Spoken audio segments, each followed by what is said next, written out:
Belarus ने अपने पूरी तरह से हथियार बॉर्डर पर, पोलैंड के बॉर्डर पर तैनात कर दिए हैं। और मैंने यह भी बताया था कि यूक्रेन के खिलाफ, पोलैंड के खिलाफ बेलारूस ने रूस की सेना के साथ अपनी सेना को हथियार समेत तैनात किया है।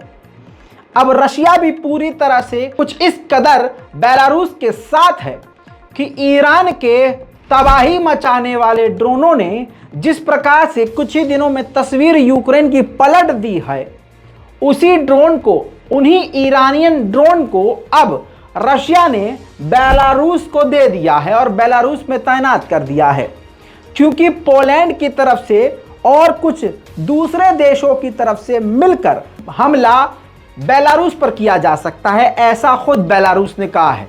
जिसके बाद रूस का यह सबसे बड़ा कदम है कि उसने ईरान के ड्रोन सीधा बेलारूस में भी तैनात कर दिए हैं। वहीं आपको बता दूं, जर्मनी ने डिफेंस सिस्टम, अपना टॉप एडवांस सिस्टम IRIS-T नाम का डिफेंस सिस्टम यूक्रेन में भेज दिया है। हालांकि अमेरिका का सबसे टॉप का डिफेंस सिस्टम यूक्रेन में, कीव में फेल हो गया है। सिर्फ 80 से 82 मिसाइलें मारी थी रूस ने, जिसके बाद आधी ही मिसाइल रोक पाया अमेरिका का। अब देखते हैं जर्मनी का यह डिफेंस सिस्टम क्या खेल करेगा।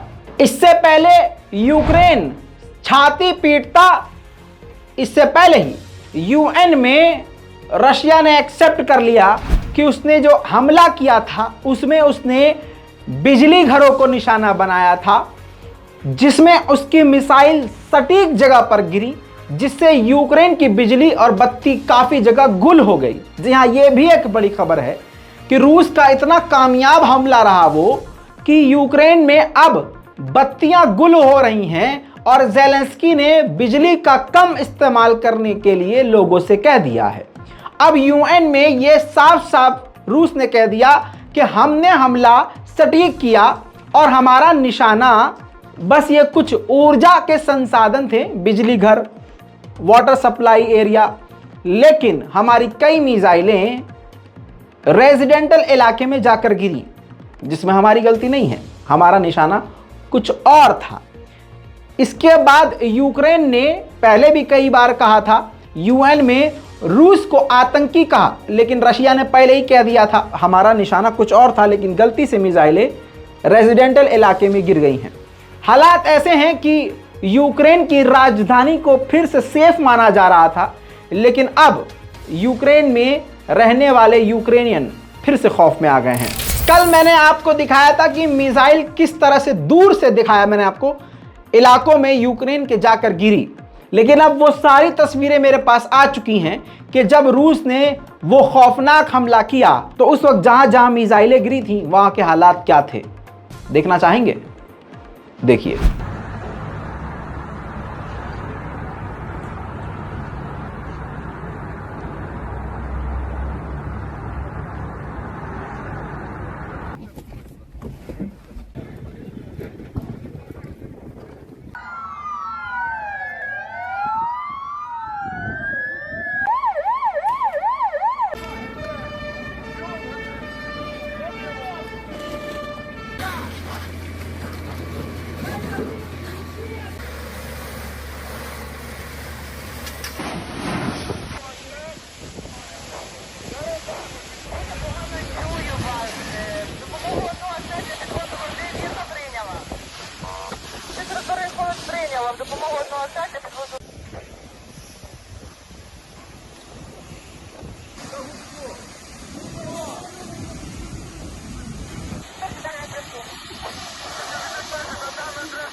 अब दुनिया भर की सारी ताकतें यूक्रेन में मौजूद हैं, लेकिन कल फिर से यूक्रेन की राजधानी कीव के बेहद करीब जो हाइड्रोलिक पावर प्लांट था, बिजली घर आसान जबान में, यूक्रेन के उस बिजली घर पर रूस ने मिसाइल दागकर पूरा ही सिस्टम तबाह कर दिया। वहीं नेटो के चीफ ने उलट बयान दिया है। नेटो के चीफ का कहना है कि रशिया हार रहा है यूक्रेन में, इसलिए उसने ऐसा घातक और हिंसक हमला किया, जो जता रहा है कि रशिया हार रहा है और ये रशिया कमजोर है। जानकारी अब निकल के आई है कि इस हमले के तुरंत बाद ज़ेलेंस्की से फोन पर बाइडेन ने खुद डायरेक्ट बात करी और वादा किया कि आप परेशान न हो, अमेरिका पूरी तरह से यूरोपीय देशों के साथ मिलकर आपके साथ खड़ा है और हथियार आखिर तक देता रहेगा। वहीं G7 की मीटिंग हो गई। उस मीटिंग में ज़ेलेंस्की ने हिस्सा लिया और हाल में ही जो उसका भरम टूटा कि हम पर मिसाइलें नहीं आ सकती क्योंकि दुनिया की सबसे खतरनाक डिफेंस सिस्टम अमेरिका का हमारे पास मौजूद है, जब वो इसका ये भरम टूटा है तो G7 की मीटिंग में उसने पूरी दुनिया से डिफेंस सिस्टम मांगा है। अब कमाल की बात तो ये सुनिए कि G7 की मीटिंग से पहले ही रशिया ने ऐलान कर दिया, स्टेटमेंट दे दिया था कि G7 की मीटिंग से पहले ही हमको ये पूरा एहसास हो चुका है कि इस मीटिंग के बाद यूरोप के देशों के साथ हमारा टकराव बढ़ जाएगा। वहीं रूस के विदेश मंत्री सर्गेई लावरोव ने क्लियर कट साफ बात कह दी है कि इस जंग को पूरी तरह से यूरोप के द्वारा कंट्रोल किया जा रहा है। जाहिर सी बात है, इस जंग की चिंगारी को भड़काने वाला यूरोप, आग लगने के बाद हथियारों को देखकर इस जंग में और इस जंग की आग में घी डालने का काम करने वाला यूरोप है। वहीं रूस के फॉरेन मिनिस्टर ने यह भी बयान दे दिया है कि हम जो न्यूक्लियर बम है, न्यूक्लियर हथियार है, उसका इस्तेमाल सिर्फ अपने बचाव के लिए करेंगे। दोस्तों, इसी के साथ इन्होंने ये भी बयान दिया रूस के विदेश मंत्री ने कि हम तो वेस्ट से भी बात करने को तैयार हैं, लेकिन अभी तक हमको प्रपोजल नहीं मिला, जिससे साफ जाहिर हो रहा है कि वेस्ट कंट्रीज नहीं चाहती हैं कि ये जंग रुके। अब देखिए, इतना डर जताने के बाद अमेरिका की जो मिनिस्ट्री है उसने कहा है कि हमें अभी तक ऐसे कोई साइन नहीं मिल रहे हैं जिससे लग रहा हो कि रशिया यूक्रेन पर न्यूक्लियर हमला करने की तैयारी कर रहा है। उधर देखिए, तुर्की भी इसमें कूदा और तुर्की ने बोला कि ये जो हमला कीव पर रूस ने खतरनाक वाला किया, ये नाकाबिले बर्दाश्त है। अच्छा, बहुत बढ़िया। दोस्तों, आने वाले कुछ दिनों में खबर ये आ रही है कि आज ही कल में कजाकिस्तान की राजधानी में रजब तैयब एर्दोगान और रूस के राष्ट्रपति व्लादिमीर पुतिन मुलाकात कर सकते हैं। उधर बात करें मारिया ज़खारोवा यानी रूस के विदेश मंत्रालय की प्रवक्ता, उन्होंने भी क्लियर कह दिया है कि जो मीडिएशन करवा रहे हैं जैसे कि तुर्की, इनकी तरफ से भी कोई हमको प्रपोजल नहीं मिला है जंग रोकने का। तो आप समझ रहे हैं, आप समझिए कि दिखाया कुछ और जा रहा है कि जंग रुकनी चाहिए, लेकिन रोकने के लिए कोई बात नहीं कर रहा है, कोई प्रपोजल ही नहीं रख रहा है। वहीं यूएन में आने वाले कुछ दिनों में वोटिंग होने वाली है, जिसको देखते हुए यूक्रेन के फॉरेन मिनिस्टर ने अफ्रीकन देशों को रिक्वेस्ट किया है कि आपको हमारा साथ देना चाहिए, यानी हमारे पक्ष में आने वाले वक्त में वोट डालें। उधर रूस पर जब भी पाबंदी लगाने की कोशिश की जाती है वेस्ट कंट्रीज के द्वारा, कहानी उल्टी हो जाती है, उल्टा रशिया ही पाबंदी लगा देता है। व्लादिमीर पुतिन ने उल्टा वेस्ट के देशों पर 2023 के अंत तक का पाबंदी लगा दिया है कि वेस्ट कंट्रीज में हम कोई भी फूड सप्लाई नहीं करेंगे। पहले से ही वेस्ट की कई सारी कंट्रियां सड़कों पर वहां के लोग उतर आए हैं, जर्मनी, फ्रांस, पोलैंड, ब्रिटेन, सब लोग सड़कों पर हैं कि गैस तेल महंगा हो गया है। अब सोचिए, फूड, खाद्य पदार्थ का एक्सपोर्ट भी जब रशिया बंद कर देगा तो होगा क्या। अब यूक्रेन की तरफ से बड़ी बात आई है। यूक्रेन ने कहा है कि ज़ैपोरिज़िया पावर प्लांट के डिप्टी हेड को रूस ने किडनैप कर लिया है, जो कि अब यूक्रेन के लिए काफ़ी बड़ा खतरा बन गया है। रिपोर्ट के अनुसार काफ़ी मुश्किल से रूस से कांटेक्ट करने पर और बातचीत करने पर रशिया को यूक्रेन के द्वारा मनाया गया है कि वो यूक्रेन के 62 फौजियों की लाश यूक्रेन के हवाले करे। रूस पर पाबंदी जो लगा रहे हैं, एक बार फिर से देखिए फ्रांस का हाल। ये फ्रांस का हाल है, सैकड़ों हज़ारों गाड़ियाँ तेल डीजल के लिए खड़ी हैं और डीजल और तेल इतना महंगा है कि आपको हम क्या ही बताएं। देखिए,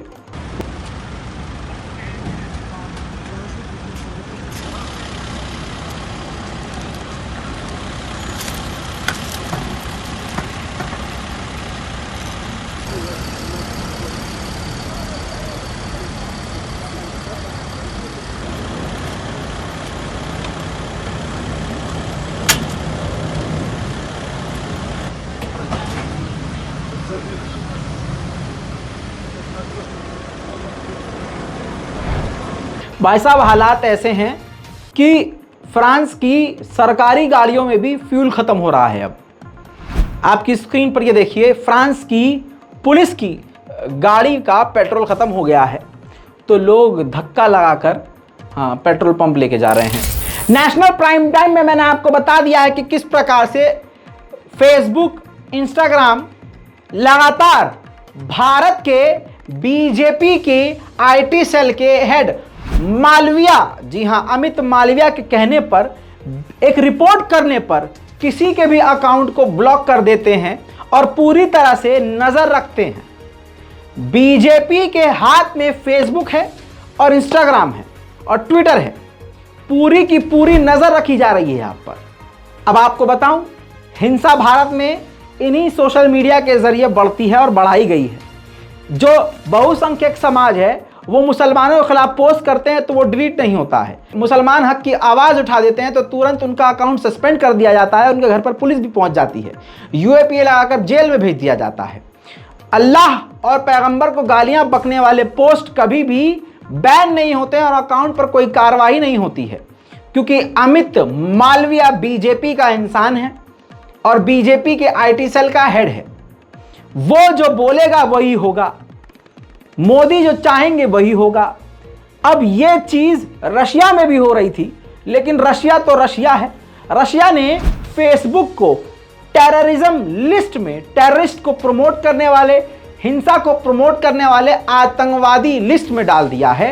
अब रशिया में फेसबुक पूरी तरह से बैन हो गया है। रूस की तरफ से फेसबुक को अब तक का यह सबसे बड़ा झटका लगा है। दोस्तों, मौज में तो सिर्फ भारत है अपना, पूरी दुनिया गैस तेल की वजह से, खाद्य पदार्थ की वजह से परेशान है। कटौती हो रही है। ओपीईसी जो अरब देश हैं जो तेल निकाल कर पूरी दुनिया को एक्सपोर्ट करते हैं, 4 दिन पहले रिपोर्ट में मैंने बताया था कि इन्होंने फैसला लिया है कि वो काफ़ी भारी कटौती करेंगे दुनिया में। अब वो एक्सपोर्ट ही बहुत कम कर देंगे तेल, जिसको देखते हुए भारत को भी झटका लगा, क्योंकि भारत भी काफ़ी बड़ी मात्रा में अरब देशों से गैस तेल लेता है। इस पर भारत ने एकदम चुटकी बजा के हल भी बता दिया है। चुटकी बजाते हुए भारत ने कहा है कि ये सब देखते हुए हमारे दोस्त, प्यारे दोस्त हमारे रशिया ने हमको ऑफर किया है कि हमारा जो रूस के अंदर ही शाकलिन 1 नाम की जो ऑयल फील्ड है, वो पूरा ऑनरशिप उसका हम भारत को देने को तैयार हैं। यानी आसान ज़बान में समझा देता हूँ, रूस में जो एक तेल का कुआं है, समझ रहे हैं, वो पूरा ही भारत को बेचने के लिए तैयार है रशिया, जिससे भारत को न आज न कल न आने वाले भविष्य में कभी गैस, तेल, डीजल की कमी होगी। वाह, इसे कहते हैं दोस्ती। दोस्तों, अमेरिका ही इस जंग को बढ़ा रहा है, जिसको देखते हुए अब रूस के हैकर्स के निशाने पर अमेरिका के काफी बड़े बड़े एयरपोर्ट आ गए हैं। जी हां, जिसमें Atlanta, Chicago, Los Angeles, New York, Phoenix airport और सेंट लुइस, ये सभी एयरपोर्ट हिट लिस्ट में हैं। लगातार इन पर साइबर अटैक रूस के हैकर्स के द्वारा किए जा रहे हैं। हांगकांग चाइना के अंदर आता है और हांगकांग के बेहद करीब एक रशियन याच थी, समुद्री चलती फिरती बिल्डिंग, आसान। तो चाइना के हांगकांग ने ये कहते हुए उसको पनाह दे दी कि आप आके रुक सकते हैं, यह कहते हुए कि हम अमेरिका की पाबंदियों को नहीं मानते हैं, यूएन की पाबंदियों को मानते हैं, जिसके अंतर्गत अमेरिका की बात को ठुकराते हुए, यूएन की बात को अपनाते हुए भी हम रूस की इस याच को अपने समुद्री इलाके में पनाह दे रहे हैं, ठहरा रहे हैं, क्योंकि यूएन ने कोई ऐसी पाबंदी नहीं लगाई है रूस पर। वहीं एलन मस्क निशाने पर है। एलन मस्क के बारे में कहा यह जा रहा था कि उन्होंने रूस के सपोर्ट में जो मैसेज किया है, जो ट्वीट किया है, उससे पहले उन्होंने व्लादिमीर पुतिन से बात करी थी, उसके बाद उन्होंने ट्वीट किया था रशिया के सपोर्ट में। तो एलन मस्क ने इस रिपोर्ट को ठुकरा दिया है, कहा है कि भाई साहब 18 महीने पहले स्पेस एक्स के प्रोग्राम के बारे में पुतिन से बात हुई थी, उसके बाद मेरी पुतिन से कोई भी बातचीत नहीं हुई। जो ये बात मैंने रखी, प्रपोजल रखा, ये मैंने अपनी तरफ से रखा था। वहीं आपको बता दूं कि रूस के बेलगरोड के इलाके पर यूक्रेन ने मिसाइल दागकर बड़ा हमला किया।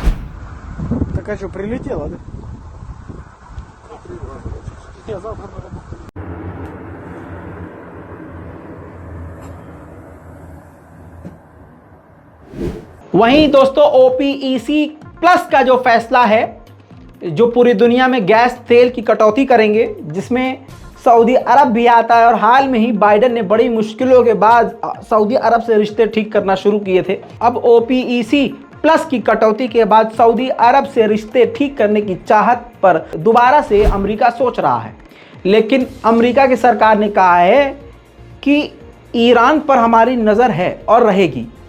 अब ईरान हमारे लिए ज़्यादा खतरा है, इसको देखते हुए हम सऊदी अरब से रिश्ते बनाने की मजबूरन कोशिश कर ही रहे हैं। वहीं UAE के प्रेसिडेंट, जी हाँ, जैसे मैंने आपसे कहा आपकी स्क्रीन पर, UAE के प्रेसिडेंट ने रशिया पहुंचकर व्लादिमीर पुतिन से मुलाकात करी। इस दौरान पुतिन ने साफ साफ कहा कि पूरी दुनिया में कोई ऐसा देश नहीं है जिसके खिलाफ वो बड़ा काम कर रहे हो, कोई ऑयल पर पाबंदी लगाने का काम कर रहे हो। उनकी कोई ऐसी मंशा नहीं है कि किसी देश पर पूरी तरह से गैस तेल की पाबंदी लगा दी जाए। हमारी लड़ाई यूक्रेन से है और यूक्रेन को भड़काया जा रहा है। हम बातचीत करने के लिए तैयार हैं, लेकिन हमारे पास कोई सही प्रपोजल नहीं है।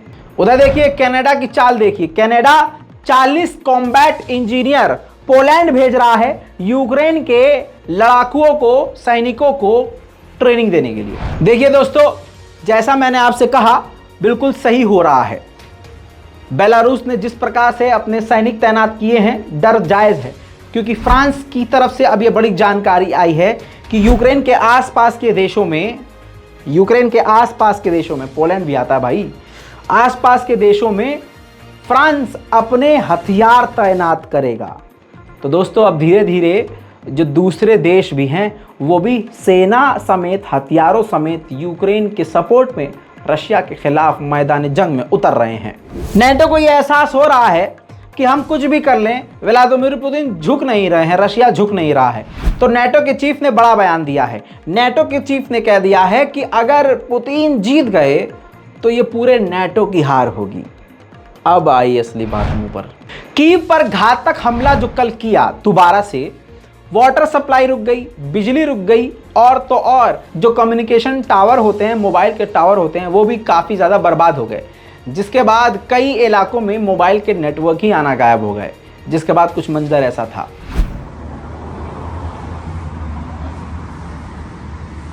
इसके अलावा विनित्सिया में, यूक्रेन के इलाके विनित्सिया में थर्मल पावर स्टेशन यानी बिजली घर जो था, जिससे बिजली जनरेट होती थी और कई इलाकों में जाती थी, रूस ने उसको भी आज उड़ाकर तबाह कर दिया। और उसके बाद हालात ऐसे हैं।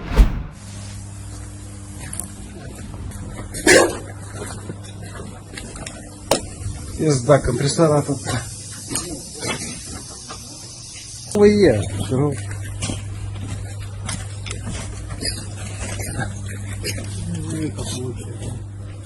Так, а что ж там горит, блядь? С той стороны нахуй?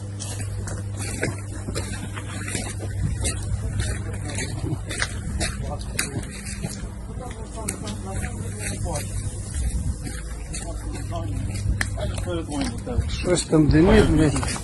बात यही नहीं रुकी। शाम होते ही रूस ने रोज की तरह यूक्रेन के कई इलाकों पर तोपें भी दाग डाली।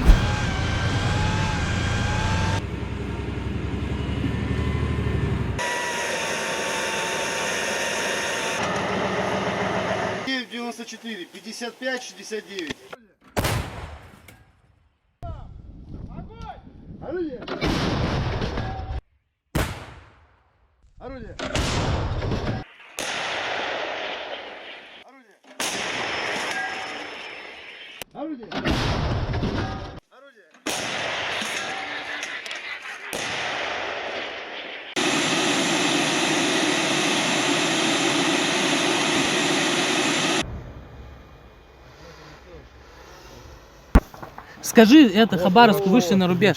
Где станция? Станцию? Какую? Хабаровску. Еще по 3, еще по 3.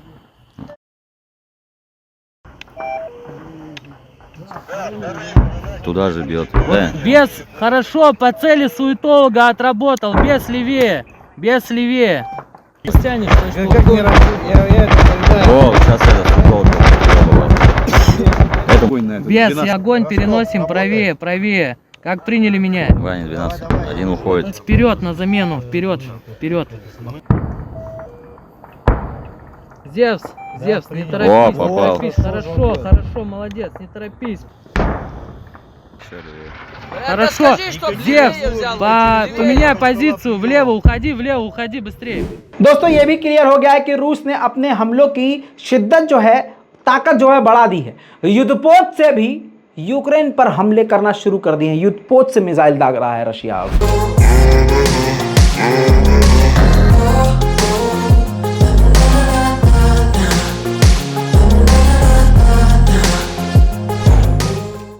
दोस्तों रशिया और यूक्रेन वॉर अपडेट में अभी तक के लिए इतना ही। दुआ कीजिए कि ये जंग जल्द से जल्द खत्म हो।